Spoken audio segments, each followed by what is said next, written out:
ठीक है। अच्छा, ये एक क्वेश्चन है, a concave mirror of focal length 15 centimetre, तो आपके पास एक कॉन्केव मिरर, इसका focal length -15, forms an image having twice the linear dimension of the object, the position of the object when the image is virtual.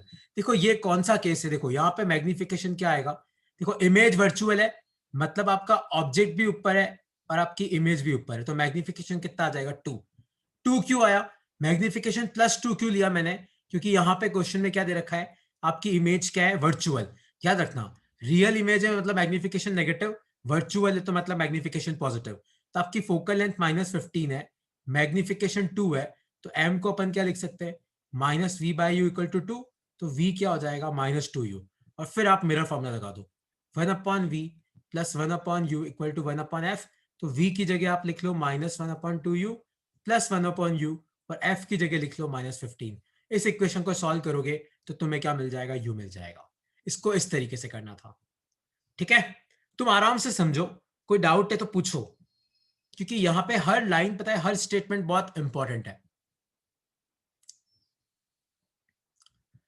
Doubt है किसी को इसमें तो पूछ लो, नहीं तो मैं अगले वाले डाउट पे आ रहा हूं। ओके, कोई डाउट नहीं है तो अगले वाले पे आते हैं। तो ये, हाँ, ये वाला क्वेश्चन बहुत इंपॉर्टेंट है, सब ध्यान से देखना, देखना कि मैं इस क्वेश्चन को किस तरीके से सॉल्व करता हूं, सब समझना पहले। तो आपको क्वेश्चन में क्या दे रखा है, ध्यान से देखो।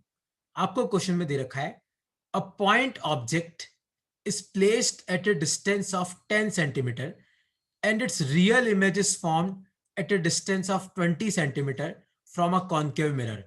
If the object is moved by 0.1 centimeter towards the mirror, the image will shift by about. अब ध्यान से देखो, याद है मैंने कल तुम्हें एक फॉर्मूला लिखवाया था, dv/dt equal to -v² upon u² into du/dt। याद है कल मैंने तुम्हें एक फॉर्मूला लिखवाया था, ध्यान से देखना। तो इस क्वेश्चन में आपको u दे रखा है -10, आपको v दे रखा है -20, ठीक है। और तुम ध्यान से देखो, तो आपको v दे रखा है, u दे रखा है, और क्वेश्चन में दे रखा है if the object is moved 0.1 centimetre towards the mirror, मतलब मैंने u में कितना चेंज किया, 0.1। तो आपको पूछा है बताओ इमेज कितना शिफ्ट होगी, मतलब आपको dv निकालना है। तो यहां पे dt से dt कट कर दो, v है, u है, du है, आपको क्या मिल जाएगा, dv मिल जाएगा। तुम्हें समझ में आया कि कल मैंने जो तुम्हें ये इक्वेशन लिखवाई थी, याद है, मैंने तुम्हें इसको डिराइव करवाया था, dv/dt equal to -v² du/dt। इस इक्वेशन को तुम्हें यूज करना है। क्वेश्चन में v दे रखा है, u दे रखा है, dt dt हटा दो, बाहर में गया, और du दे रखा है। du का मतलब क्या है कि मैंने u कितना चेंज किया, तो आपको निकालना है कि dv मतलब v कितना चेंज हुआ, तो इस इक्वेशन को यूज करना है, ठीक है। और कोई डाउट है अब तक तो पूछो, नहीं तो मैं नेक्स्ट टॉपिक पे आ रहा हूं। और कोई डाउट है अब तक तो पूछ लो, नहीं तो तुम आराम से नो वापस भेज सर। देना, है ना। कोई कोई और तुम्हें डाउट हो तो आप लोग मुझे भेज देना। अब हम नेक्स्ट टॉपिक पे आ रहे हैं। एक्चुअली कल ये टॉपिक रह गया था, तो टॉपिक लिखो अपनी कॉपी में, number of images found by plane mirror.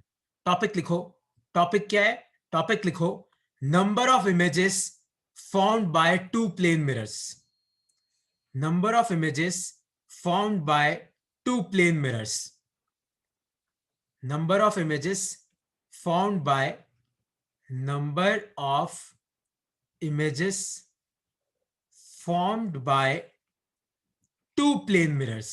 तो अगर मान लो कि तुम दो प्लेन मिरर को इस तरीके से रखो और इन दोनों प्लेन मिरर के बीच में एंगल कितना है a, और मान लो कि इनके बीच में तुम एक ऑब्जेक्ट रखो, तो पहले इस ऑब्जेक्ट की इमेज का बनेगी यहां पे, इस मिरर के कारण, फिर इस ऑब्जेक्ट की इमेज ये वाला मिरर बनाएगा, कहां बनाएगा, यहां कहीं बनाएगा। तो ऐसे आपकी मल्टीपल इमेजेस बनती है। तो ध्यान से देखना, नंबर, टॉपिक लिखो, बहुत इंपॉर्टेंट टॉपिक है तुम्हारे एमसीक्यूज के लिए, number of images formed by two plane mirror. Derivation अपने सिलेबस में नहीं है, अपने को खाली फॉर्मूला याद रखना है, ठीक है।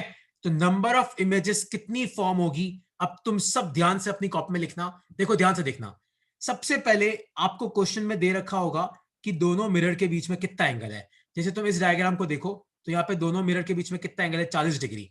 तो देखो सबसे पहले आपको क्या निकालना है, 360 अपॉन ए। सबसे पहले आपको क्या निकालना है, मतलब आप 360 को ए से डिवाइड कर देना।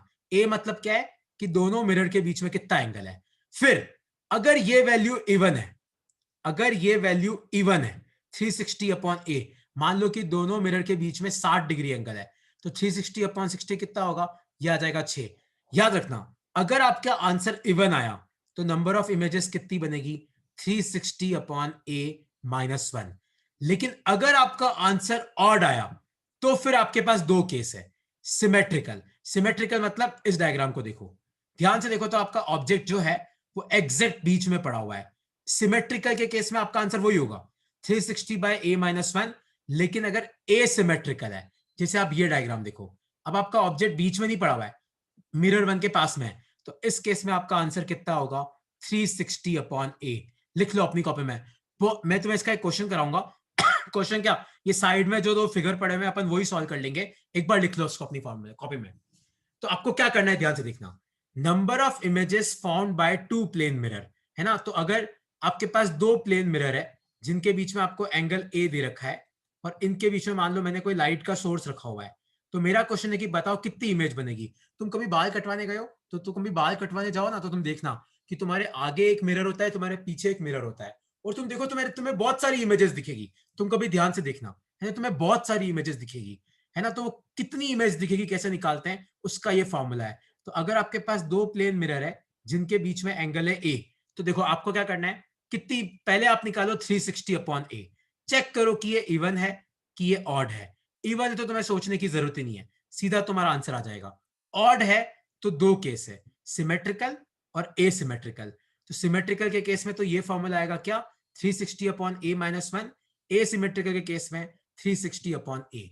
लिख लो उसको अपनी कॉपी में, लिख लो।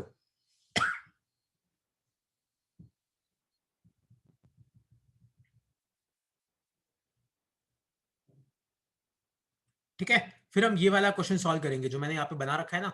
देखो ये मैं तुम्हें सॉल्व करना सिखाऊंगा। फिर एक बार इसको लिख लो, और फिर अपन आएंगे रिफ्रैक्शन मतलब स्नेल्स लॉ पे। ठीक है, तो ये वाला क्वेश्चन हम लोग सॉल्व करते हैं। ये वाला क्वेश्चन कौन सा, ये जो मैंने डायग्राम बना रखा है ये वाला, ये वाला।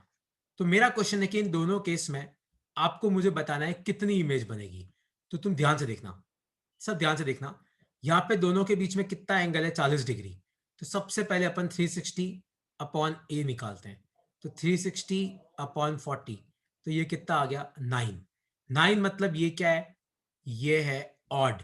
तो याद है ऑड के केस में अपने दो आंसर थे। अगर सिमेट्रिकल है तो नंबर ऑफ इमेजेस कितनी बनेगी, 360 बाय ए माइनस 1। और अगर ए सिमेट्रिकल है मत, तो नंबर ऑफ इमेजेस कितनी बनेगी, 360 bye A.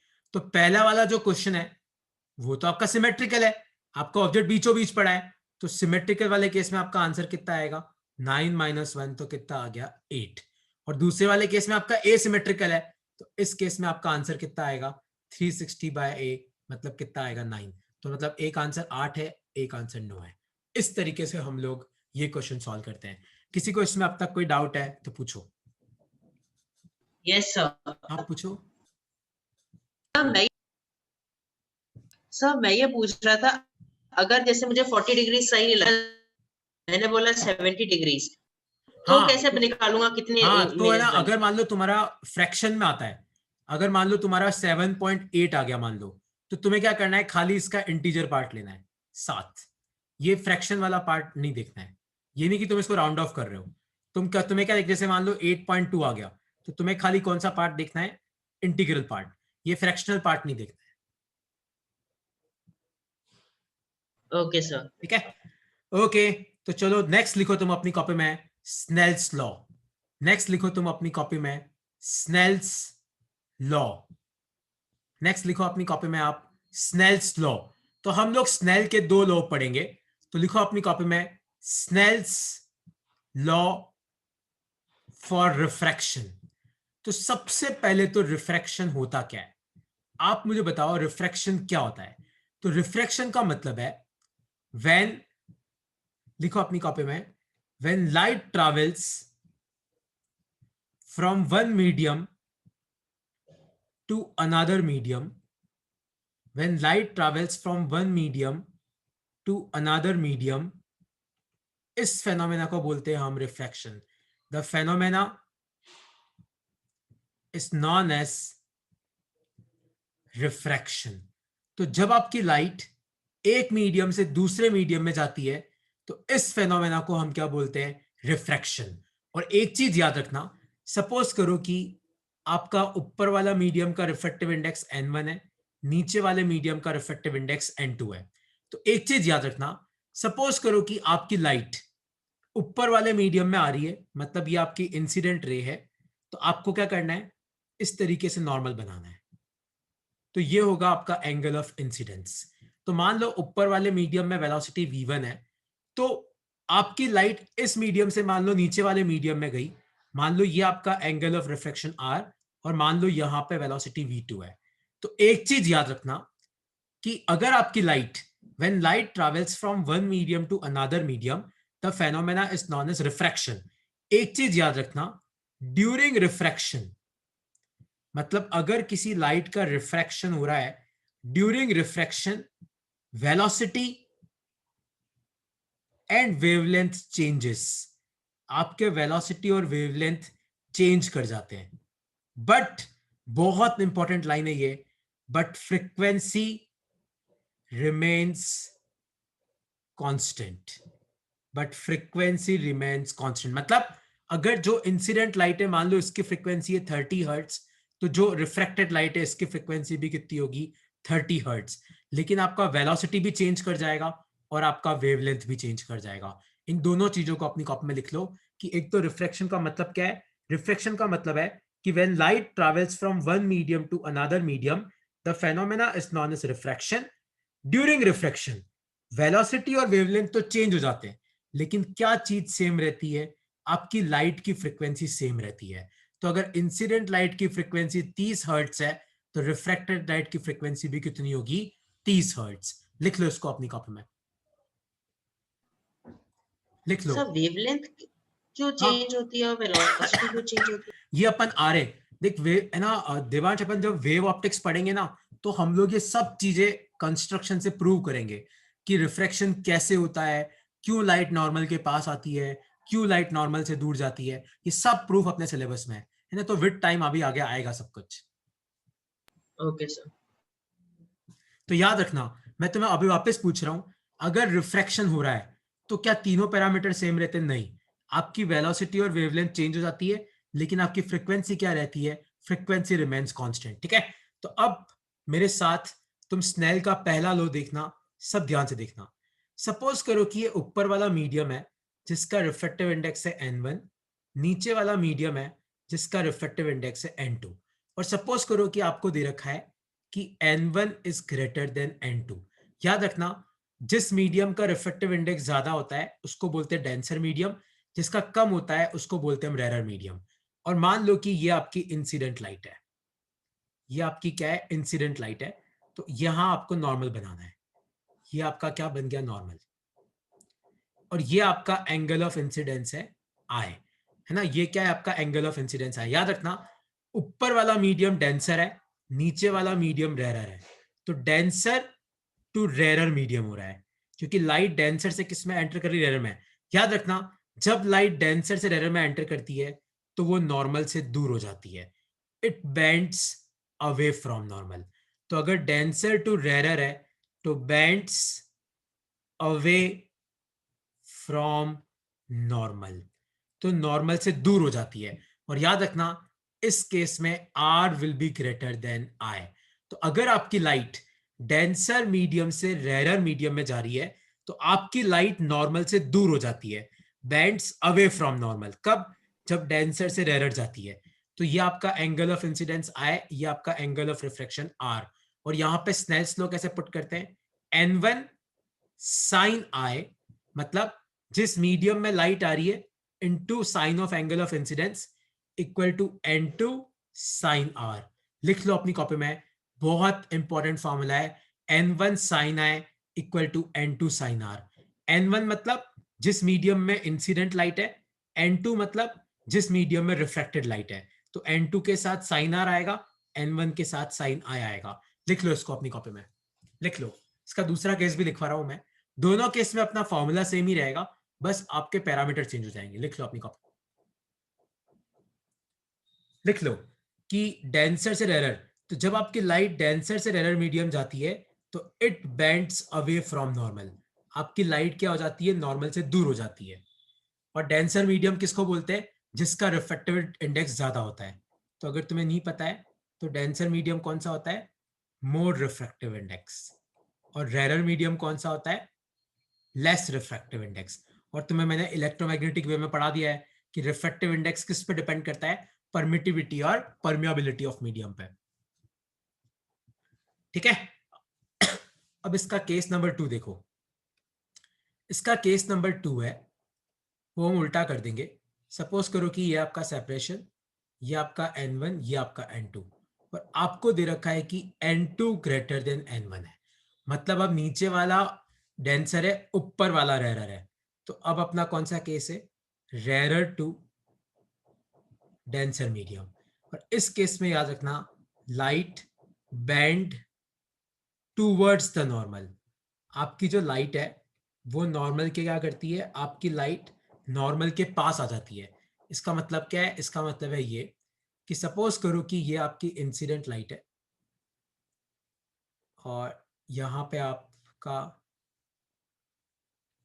Angle of incidence आए, तो अब आपकी लाइट नॉर्मल के पास आ जाएगी। तो ये आपकी रिफ्लेक्टेड लाइट है और ये वाला एंगल क्या होगा, आर।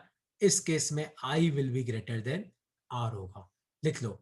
और इस केस में भी स्नेल्स लॉ अपन वैसे ही पुट करेंगे, n1 sine I equal to n2 sine R. लिख लो अपनी कॉपी में इन दोनों को, फिर अपन इसके न्यूमेरिकल करेंगे। लिख लो इसको। दोनों केस में आपका फॉर्मूला सेम आएगा, n1 sine I equal to n2 sine R. लिख लो इसको अपनी कॉपी में। अब मैं तुम्हें इसके न्यूमेरिकल कराता हूं।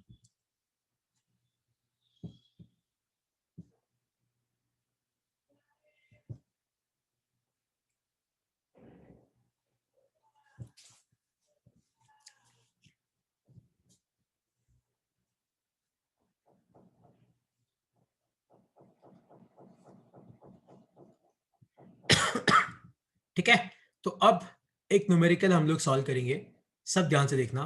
तो क्वेश्चन है ये, सपोज करो कि ये सेपरेशन ऑफ टू मीडियम है, इस मीडियम का रिफ्रैक्टिव इंडेक्स 1 है, इस मीडियम का रिफ्रैक्टिव इंडेक्स 2 है, और हमारे पास ये एक इंसिडेंट लाइट है। और मान लो कि आपको दे रखा है कि ये वाला जो एंगल है ये 30 डिग्री है। तो क्वेश्चन है फाइंड साइन आर। अब देखो कैसे करेंगे, ऊपर वाले मीडियम का रिफ्रैक्टिव इंडेक्स कितना है 1, नीचे वाले मीडियम का रिफ्रैक्टिव इंडेक्स कितना है 2। ध्यान से देखो, आपकी लाइट रेरर से डेंसर मीडियम जा रही है, मतलब light will bend towards the normal. तो यहां पे मान लो आपका एंगल है आर, तो अब आप स्नेल्स लॉ पुट करो, n1 sine I equal to n2 sine R. तो n1 कितना है 1, आई 30 है, साइन 30 कितना होता है हाफ, n2 कितना है 2 इंटू साइन आर। तो साइन आर कितना आ जाएगा, उस 2 को नीचे भेजो तो 1/4, तो ये आ गया आपका साइन आर 1/4। तो इस तरीके से हम स्नेल्स लॉ यूज करके एंगल ऑफ इंसिडेंस और एंगल ऑफ रिफ्रैक्शन निकाल सकते हैं। ठीक है, कोई डाउट है किसी को इस क्वेश्चन में तो पूछो कि मैंने ये क्वेश्चन कैसे किया। और डाउट नहीं है तो अगला क्वेश्चन तुम्हें ही करना है। वैसे भी किसी को इस क्वेश्चन में कोई डाउट है तो पूछो।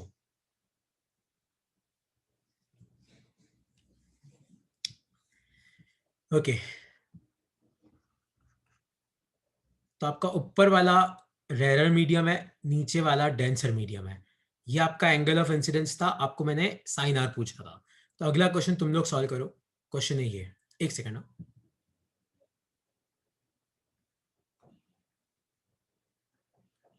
तो क्वेश्चन है ये कि आपके पास ये सेपरेशन ऑफ टू मीडियम है, ऊपर वाले मीडियम का रिफ्रैक्टिव इंडेक्स 2 है, नीचे वाले मीडियम का रिफ्रैक्टिव इंडेक्स 1 है, और आपकी ये एक इंसिडेंट लाइट है, और आपको दे रखा है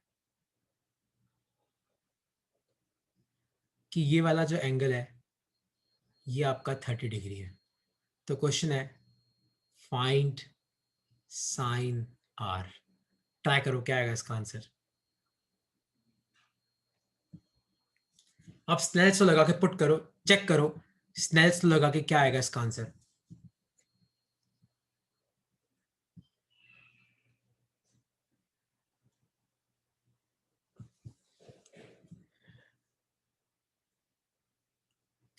तो स्नेल्स लगाओ, n1 sin i equal to n2 sin r।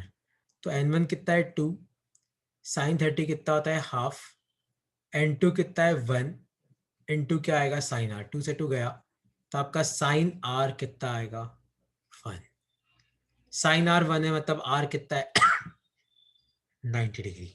तो मतलब आपकी लाइट कैसे जाएगी, इस तरीके से।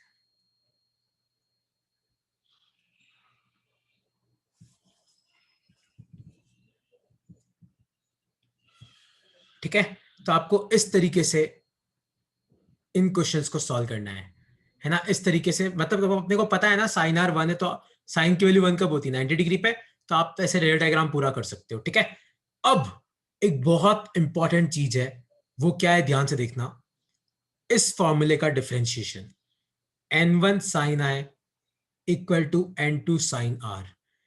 अगर मान लो मैं तुम्हें बोलूं कि आपका एंगल ऑफ इंसिडेंस टाइम के साथ चेंज कर रहा है, तो एंगल ऑफ रिफ्रैक्शन भी चेंज करेगा। तो कैसे करेगा ध्यान से देखना, दोनों तरफ डिफरेंशिएट करो with respect to time, differentiating with respect to time.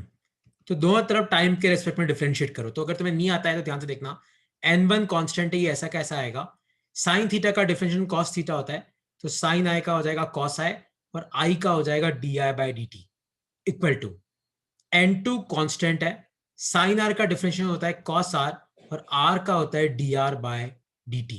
ये दोनों फॉर्मूले तुम्हारे बहुत इंपॉर्टेंट है, n1 cos i D I by D T, n2 cos r D R by D T. तो इनसे अगर मैं तुम्हें बोलूं कि मैंने एंगल ऑफ इंसिडेंस छोटा सा चेंज किया डी आई, तो बताओ एंगल ऑफ रिफ्रैक्शन कितना चेंज होगा।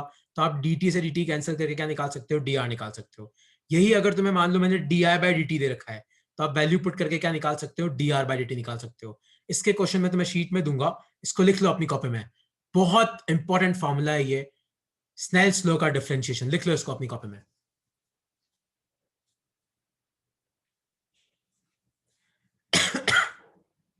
लिख लो इसको अपनी कॉपी में, और फिर अपन स्नेल के दूसरे लॉ पे आते हैं।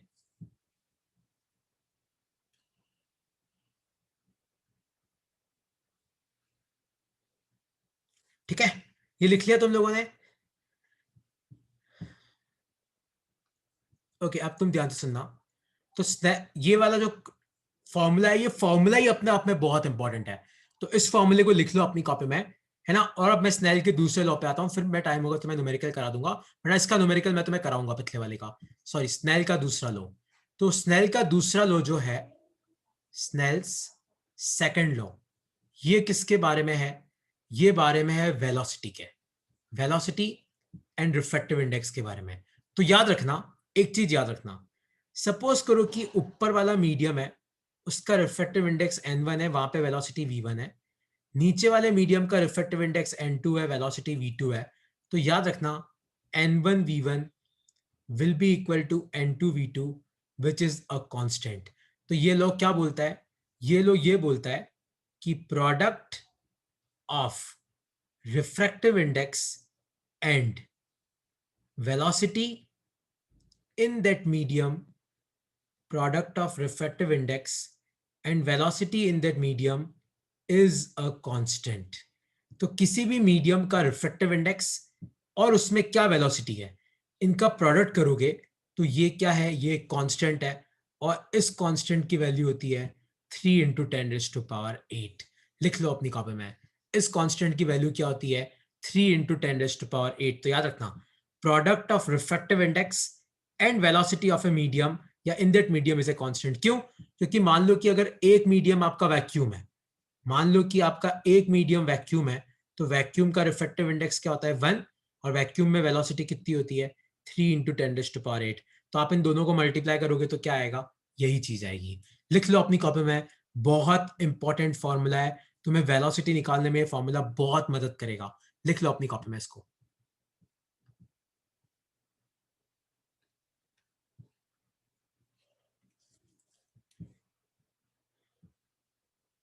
ठीक है, तो याद रखना स्नेल के दोनों लो तुम्हें याद रखने हैं। n1v1 will be equal to n2v2, मतलब product of refractive index and velocity is a constant whose value is equal to 3 into 10 raised to power 8।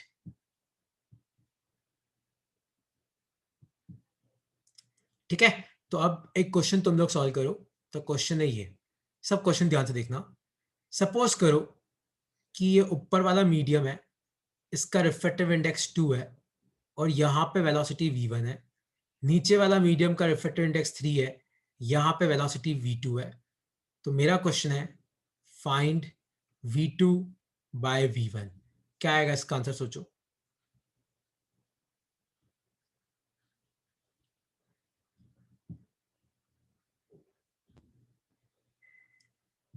तो आप तो स्नेल का दूसरा लो लगाओ, तो n1v1 इक्वल टू n2v2। तो n1 कितना है 2, v1 कितना है 2v1, इक्वल टू आ जाएगा 3v2। तो तुम v2 बाय v1 निकालोगे तो कितना आएगा, ये आ जाएगा तुम्हारा 2/3। ये क्वेश्चन मैंने तुम्हें खाली इसलिए कराया था ताकि तुम्हें फॉर्मूला समझने में आसानी हो जाए। ठीक है तो एक और चीज याद रखना, सब ध्यान से सुनना, कि किसी भी मीडियम में अगर तुम्हें वेलोसिटी निकालनी हो तो तुम ये फॉर्मूला पुट कर सकते हो, 3 into 10 raised to power 8 upon n, है ना, किसी भी मीडियम में।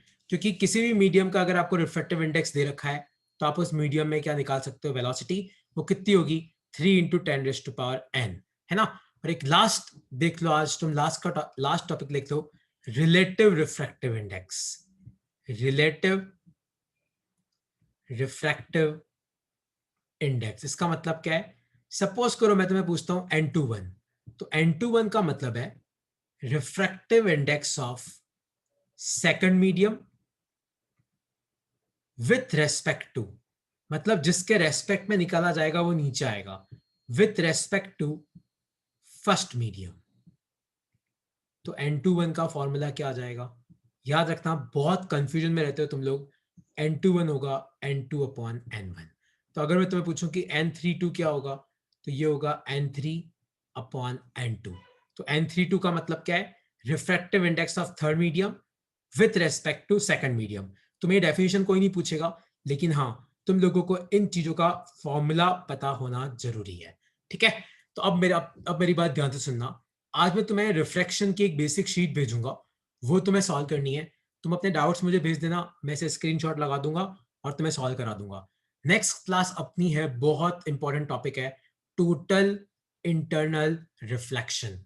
बहुत इंपॉर्टेंट टॉपिक है, इसके एप्लीकेशन तुम्हारे बोर्ड एग्जाम्स हो जाते हैं, तुम्हारे कॉम्पिटिटिव एग्जाम हो जाते हैं, किसी में भी तुम कोई भी एग्जाम दो, TIR अपने आप में एक बहुत इंपॉर्टेंट टॉपिक है। ठीक है, और कोई डाउट है तो पूछो।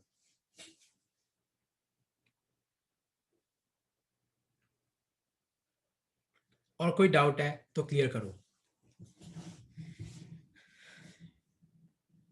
ठीक है, तो नो डाउट। शीट तुम सॉल्व कर लेना, डाउट है तो मुझे भेज देना।